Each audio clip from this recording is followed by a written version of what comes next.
வணக்கம். ஆகாஷ்வாணி புதுச்சேரி மாநில செய்திகள் வாசிப்பவர் மலர்விழி.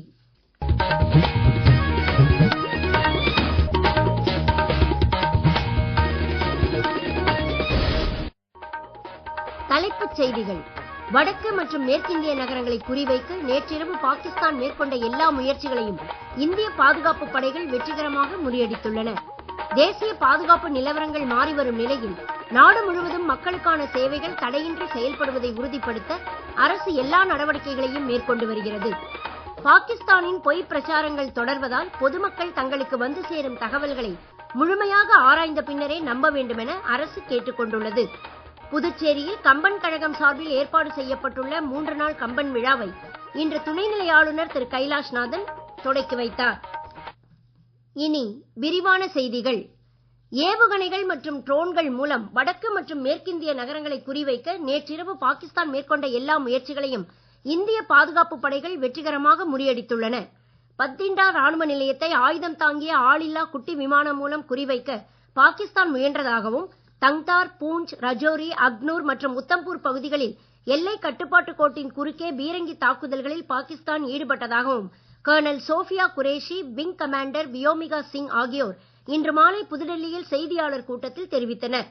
இந்திய படைகளின் பதிலடி தாக்குதல்களில் பாகிஸ்தான் ராணுவத்திற்கு பெருமளவு சேதங்கள் ஏற்பட்டதாகவும் இவர்கள் கூறினர். மே 7ஆம் தேதி பாகிஸ்தான் சிவில் வான்பரப்பை மூடவில்லை என்றும் சிவில் விமானங்களை கேடயமாகவே பயன்படுத்தி வருவதாகவும் இவர்கள் தெரிவித்தனர். இத்தாக்குதல்களில் ஈடுபட்டதை பாகிஸ்தான் மறுப்பது அதன் இரண்டகத்தன்மைக்கு சான்றாகும் என்று வெளியுறவு செயலர் திரு விக்ரம் மிஸ்ரி இந்த செய்தியாளர் கூட்டத்தில் பேசுகையில் கூறினார். மத தலங்கள் மீது தாக்குதல் நடத்தவில்லை என பாகிஸ்தான் கூறுவதையும் அவர் வன்மையாக மறுத்தார். நம் நகரங்களை நாமே தாக்கியது போல பாகிஸ்தான் பேசுவது பாகிஸ்தானுக்கு மட்டுமே வரக்கூடிய நிலை குலைந்த கற்பனை என்று அவர் குறிப்பிட்டார். ஜம்மு காஷ்மீரின் சம்பா மாவட்டத்தில் நேற்றிரவு பெரிய அளவிலான ஊடுருவல் முயற்சி ஒன்றையும் பாதுகாப்பு படையினர் வெற்றிகரமாக முறியடித்து குறைந்தபட்சம் 7 தீவிரவாதிகளை சுட்டுக் கொன்றுள்ளனர். பஞ்சாபிலும் பதான்கோட், ஜலந்தர், அம்ரித்சர் மற்றும் பத்திண்டா பகுதிகளில் நேற்றிரவு தீவிரவாதிகளின் பல்வேறு ஊடுருவல் முயற்சிகளை பாதுகாப்பு படையினர் முறியடித்துள்ளனர். ஜம்மு பகுதியை மேலிருந்து பார்க்கையில் இஸ்ரேல் மீதான ஹமாஸ் தாக்குதலைப் போலவே நிலவரங்கள் தென்படுவதால் பாகிஸ்தான் துருப்புகள் தீவிரவாத அமைப்புகள் போலவே செயல்படுவது உறுதியாகியுள்ளது. மேற்கு எல்லைப் பகுதிகளின் பாதுகாப்பு நிலவரங்கள் மற்றும் இந்திய பாதுகாப்பு படைகளின் செயல்பாட்டு தயார்நிலை குறித்து பாதுகாப்பு அமைச்சர் திரு ராஜ்நாத் சிங் இன்று புதுடெல்லியில் முப்படை தலைவர்கள் மற்றும் பாதுகாப்புத்துறை செயலருடன் உயர்நிலை மறு ஆய்வுக் கூட்டம் நடத்தினார். மத்திய உள்துறை அமைச்சர் திரு அமித்ஷாவும் எல்லை பாதுகாப்பு படை, தொழிலக பாதுகாப்பு படை மற்றும் சிவில் விமான போக்குவரத்து தொடர்பான பாதுகாப்பு அமைப்பின் தலைமை இயக்குநர்களுடன் கூட்டம் நடத்தி நிலவரங்களை மறு ஆய்வு செய்தார். தீவிரவாதிகளுக்கு எதிராக இந்திய படைகள் நடத்தும் தாக்குதலால் பாகிஸ்தான் நிலை குலைந்து பொய்த் தகவல் மற்றும் போலி செய்திகளை பரப்பி வருவது சர்வதேச அளவில் தர்ம சங்கடமான சூழ்நிலையை சந்தித்த பின்னரும் பாகிஸ்தான் இந்தியாவின் நற்பெயரை குலைக்கும் போக்கை மாற்றிக் கொள்ளாமல் தாங்கள் வீரமாக பதிலடி கொடுத்தது போலவும் அபார வெற்றிகளை ஈட்டியது போலவும் ஜோடிக்கப்பட்ட கதைகளை வெளியிட்டு வருகிறது. இது குறித்து ஒரு செய்தி தொகுப்பு. எல்லை கட்டுப்பாட்டு கோட்டில் இந்திய நிலை ஒன்றை பாகிஸ்தான் துருப்புகள் தாக்கி அழித்தது போல போலி வீடியோ ஒன்றை அந்நாடு பரப்பி வருகின்ற போதிலும் அவர்கள் குறிப்பிடும் பெயரில் அப்படியொரு ராணுவ நிலை இருக்கவும் இல்லை, இருந்ததும் இல்லை. ஜம்மு விமானப்படை தளத்தை வெடிகுண்டு வீசி தாக்கியதாக கூறி பாகிஸ்தான் வெளியிட்டுள்ள மற்றொரு படம் 2021ஆம் ஆண்டு காபூல் விமான நிலையத்தில் குண்டு வெடித்த போது எடுக்கப்பட்ட படம் என்றும், குஜராத் மாநிலம் ஹாசிரா துறைமுகம் தாக்கப்பட்டது போல பாகிஸ்தான் வெளியிட்டுள்ள வீடியோ எண்ணெய் கப்பல் விபத்து தொடர்பான பழைய வீடியோ என்றும் தெரிய வந்துள்ளது. இந்தியாவிற்கு எதிரான பாகிஸ்தானின் பொய் பிரச்சாரங்கள் தொடர்வதால் பொதுமக்கள் தங்களுக்கு வந்து சேரும் தகவல்களை முழுமையாக விசாரித்த பின்னரே நம்ப வேண்டும் என்றும், இந்திய பாதுகாப்பு படைகள் தொடர்பாக சந்தேகத்திற்கிடமான செய்திகள் மற்றும் படங்களை சந்திக்க நேர்ந்தால் பத்திரிகை தகவல் அலுவலகத்தின் உண்மை அறியும் பிரிவை 8799171259 என்ற வாட்ஸ்அப் எண்ணில் தொடர்பு கொள்ளலாம் என்றும் கேட்டுக் கொள்ளப்படுகிறது. புதிய போப்பாண்டவரின் அறிவிக்கப்பட்டுள்ள போப் 14ஆம் லியோவிற்கு பிரதமர் திரு நரேந்திர மோடி இந்திய மக்களின் வாழ்த்துக்களை தெரிவித்துக் கொண்டுள்ளார். அமைதி, நல்லிணக்கம், ஒற்றுமை மற்றும் சேவை உணர்வின் பரவலுக்கு முக்கியத்துவம் அதிகம் உள்ள தருணத்தில் கத்தோலிக்க திருச்சபையின் தலைமை பொறுப்பை 14ஆம் லியோ போப்பாண்டவர் ஏற்பதாக சமூக ஊடக பதிவில் பிரதமர் கூறியுள்ளார். பேச்சுவார்த்தைகள் மற்றும் ஆலோசனைகள் மூலம் பொதுவான மாண்புகளை மேலும் முன்னெடுத்துச் செல்வதில் போப்பாண்டவருடன் ஒருங்கிணைந்து செயல்பட இந்தியா உறுதிப்பாடு கொண்டுள்ளதாக அவர் மேலும் கூறியுள்ளார்.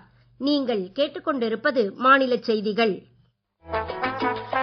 ஆகாஷ்வாணி செய்திகளை நேயர்கள் உடனுக்குடன் தெரிந்து கொள்ள எமது புதுச்சேரி மண்டல செய்திப் பிரிவின் சமூக ஊடகங்களான @AIRnews_புதுவை என்ற எக்ஸ் பக்கத்தையும், all India radio news Puducherry என்ற Facebook பக்கத்தையும், @RNU புதுச்சேரி என்ற யூடியூப் சேனலையும் அணுகலாம்.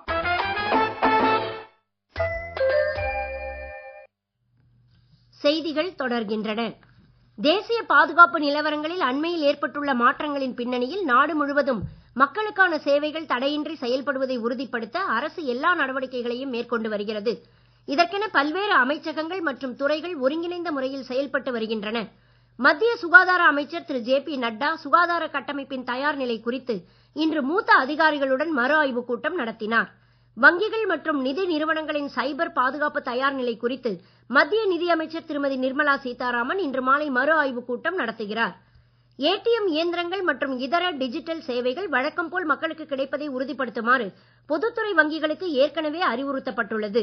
நாட்டில் போதிய அளவில் எரிபொருள் கையிருப்பு இருப்பதாகவும், எண்ணெய் எரிவாயு விநியோக வசதிகள் சுமூகமான முறையில் செயல்பட்டு வருவதாகவும் இந்தியன் ஆயில் நிறுவனம் தெரிவித்துள்ளது. அனைவருக்கும் தடையின்றி எரிபொருள் கிடைக்க நடவடிக்கை எடுக்கப்பட்டுள்ளதால் பொதுமக்கள் அவசரமாக எரிபொருள் வாங்கி வைக்க தேவையில்லை என்றும் கேட்டுக் கொள்ளப்பட்டுள்ளது. புதுச்சேரியில் கம்பன் கழகம் சார்பில் ஏற்பாடு செய்யப்பட்டுள்ள 3 நாள் கம்பன் விழாவை இன்று துணைநிலை ஆளுநர் திரு கைலாஷ்நாதன் தொடக்கி வைத்தார். கம்பன் காட்டிய வழியில் நல்லொழுக்கம், நீதி, ஒற்றுமை மற்றும் சமத்துவத்தை வாழ்க்கையில் அனைவரும் கடைபிடிக்க வேண்டும் என அவர் தமது உரையில் கூறினார். மனித சமுதாயத்தின் நடப்பு சிக்கல்களுக்கு கம்பராமாயணத்தில் தீர்வுகள் இருப்பதாகவும் அவர் கூறினார். துணைநிலை ஆளுநர் உரையிலிருந்து ஒரு பகுதி. எந்த காவியம் மக்களின் வாழ்வியலோடு கலந்து இருக்கிறதோ அது காலத்தை ஜெயிக்கிறது என்பதை நாம் மறந்துவிடக்கூடாது. இன்றைய காலகட்டத்தில் மனித சமுதாயம் எதிர்கொள்கின்ற பல சிக்கல்களுக்கான தீர்வுகள் கம்பராமாயணத்தில் இருக்கிறது. ஒரு அரசின் பொறுப்பு குடிமக்களின் நலம், நேர்மையான வாழ்க்கை, நம்பிக்கையான உறவு எல்லாம் இந்த காவியத்தில் இருக்கிறது. இந்த இளைஞர்கள் கம்பராமாயணத்தை ஒரு பழைய காவியம் என்று நினைக்காமல் மனித குலத்தை வழிநடத்தக்கூடிய அதன் வாழ்வியல் தத்துவத்தை உணர்ந்து செயல்பட வேண்டும். புதுச்சேரி கம்பன் கழகத்தினர் தொடர்ந்து 58 ஆண்டுகளாக கம்பன் விழாவை நடத்தி வருவதை முதலமைச்சர் திரு ரங்கசாமி வரவேற்புரையில் பாராட்டினார். கவியரங்கம், தனி உரை, பட்டிமன்றம், வழக்காடு மன்றம், அந்த வழக்காடு மன்றம் மேல் முறையீடு, இப்படி எத்தனையோ நிகழ்ச்சிகள் இந்த 3 நாட்கள் நடைபெறுகின்றதில் கம்பனை பற்றியும் கம்பனுடைய காவியத்தில் ராமனை பற்றியும் விழாவில் எடுத்துரைப்பது என்பது பெருமை சேர்க்கின்ற ஒன்றாகும். புதுச்சேரிய கம்பன் கழகமானது கம்பன் புகழ்பாடி கன்னி தமிழ் வளர்ப்போம் என்ற நோக்கோடு இந்த விழாவினை சிறப்பாக ஒவ்வொரு ஆண்டும் எடுத்துக் கொண்டு வருகின்றது. முன்னாள் உச்சநீதிமன்ற நீதிபதியும் தேசிய மனித உரிமைகள் ஆணையத்தின் தலைவருமான திரு ராமசுப்ரமணியன் கம்பன் விழாவின் தொடக்க விழாவிற்கு தலைமையேற்று பேசுகையில், உலகின் பல்வேறு நாடுகளில் வழங்கப்பெறும் ராமாயணங்களில் கம்ப ராமாயணமே மிகச் சிறந்த காவியமாக கொண்டாடப்படுவதாக கூறினார். கம்பனை கொண்டாடுகிற அளவிற்கு இந்த உலகம் வேறு எந்த ஒரு கவிஞனையும் கொண்டாடவில்லையே என்பது நாம் சிந்தித்து பார்க்க வேண்டிய ஒரு செய்தி. இந்த உலகத்திலே படைக்கப்பட்ட பல்வேறு ராமாயணங்களிலே கம்பனுடைய தாக்கம் இருந்திருக்கிறது. மலேசியாவுடைய பதிப்பாகிய ராமாயணம் ஒன்று இருக்கிறது, ஹிகாயத் சேரா ராமா என்று. அந்த கதை ரொம்ப வேடிக்கையாக இருக்கும். ஆனால் அந்த கதையில் பல பகுதிகள் கம்பனுடைய தாக்கத்தினாலே வந்தது என்று வரலாற்று ஆய்வாளர்கள் சொல்லுகிறார்கள். கம்பன் விழாவின் தொடக்க விழாவில் சட்டப்பேரவைத் தலைவர் திரு ஆர் செல்வம் விழா மலரை வெளியிட்டு தமிழ் புலவர்களுக்கு நினைவு பரிசு வழங்கினார். மாநில உள்துறை அமைச்சர் திரு நமச்சிவாயம் கம்பன் ஆய்வு நூலை வெளியிட்டார். பல்வேறு போட்டிகளில் வெற்றி பெற்ற மாணவ மாணவிகளுக்கு பரிசுகளும் வழங்கப்பட்டன. கம்பன் கலையரங்கில் நடைபெறும் இந்த 3 நாள் கம்பன் விழாவில் புகழ்பெற்ற தமிழ் அறிஞர்களின் பங்கேற்புடன் கவியரங்கம், கருத்தரங்கம், பட்டிமன்றம் உட்பட பல்வேறு நிகழ்ச்சிகள் இடம்பெறுகின்றன. நடப்பு IPL கிரிக்கெட் தொடரின் எஞ்சிய போட்டிகள் 1 வார காலத்திற்கு ஒத்திவைக்கப்படுவதாக இந்திய கிரிக்கெட் கட்டுப்பாட்டு வாரியம் அறிவித்துள்ளது. மீண்டும் தலைப்புச் செய்திகள். வடக்கு மற்றும் மேற்கிந்திய நகரங்களை குறிவைக்க நேற்றிரவு பாகிஸ்தான் மேற்கொண்ட எல்லா முயற்சிகளையும் இந்திய பாதுகாப்பு படைகள் வெற்றிகரமாக முறியடித்துள்ளன. தேசிய பாதுகாப்பு நிலவரங்கள் மாறி வரும் நிலையில் நாடு முழுவதும் மக்களுக்கான சேவைகள் தடையின்றி செயல்படுவதை உறுதிப்படுத்த அரசு எல்லா நடவடிக்கைகளையும் மேற்கொண்டு வருகிறது. பாகிஸ்தானின் பொய் பிரச்சாரங்கள் தொடர்வதால் பொதுமக்கள் தங்களுக்கு வந்து சேரும் தகவல்களை முழுமையாக ஆராய்ந்த பின்னரே நம்ப வேண்டும் என அரசு கேட்டுக் கொண்டுள்ளது. புதுச்சேரியில் கம்பன் கழகம் சார்பில் ஏற்பாடு செய்யப்பட்டுள்ள 3 நாள் கம்பன் விழாவை இன்று துணைநிலை ஆளுநர் திரு கைலாஷ்நாதன் தொடக்கி வைத்தார்.